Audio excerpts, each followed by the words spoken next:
السلام علیکم ورحمۃ اللہ وبرکاتہ۔ معزز ناظرین، تعلیم و تعلم یوٹیوب چینل پر آپ کا استقبال ہے۔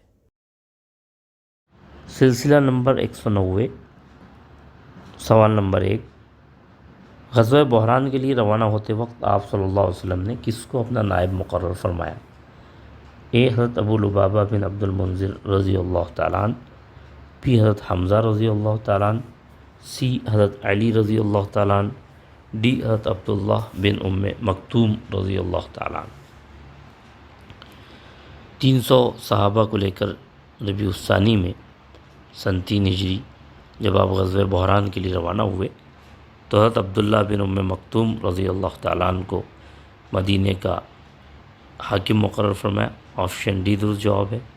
حضرت عبداللہ بن ام مکتوم رضی اللہ تعالیٰ عنہ ایک نابینا صحابی تھے۔ سوال نمبر 2، غزوہ بحران کا کیا نتیجہ برآمد ہوا؟ اے صلح ہو گئی، بی آپ صلی اللہ علیہ وسلم کی آمد کی اطلاع پاتے ہی وہ منتشر ہو گئے، سی مسلمانوں کو فتح ہوئی، ڈی ان میں سے کوئی نہیں۔ 300 صحابہ کو لے کر جب آپ مقام بحران پہنچے تو آپ کی آمد کی اطلاع پاتے ہی وہ لوگ منتشر ہو گئے اور جنگ کی نوبت نہیں آئی۔ آپشن بی درست جواب۔ سوال نمبر 3، کعب بن اشرف کون تھا؟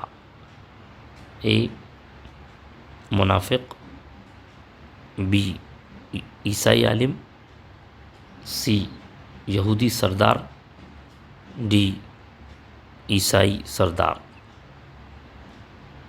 کعب بن اشرف جو مسلمانوں کی دشمنی میں پیش تھا، یہ دراصل ایک یہودی سردار تھا۔ آپشن سی درست جواب۔ بہت بہت شکریہ۔ السلام علیکم ورحمۃ اللہ وبرکاتہ۔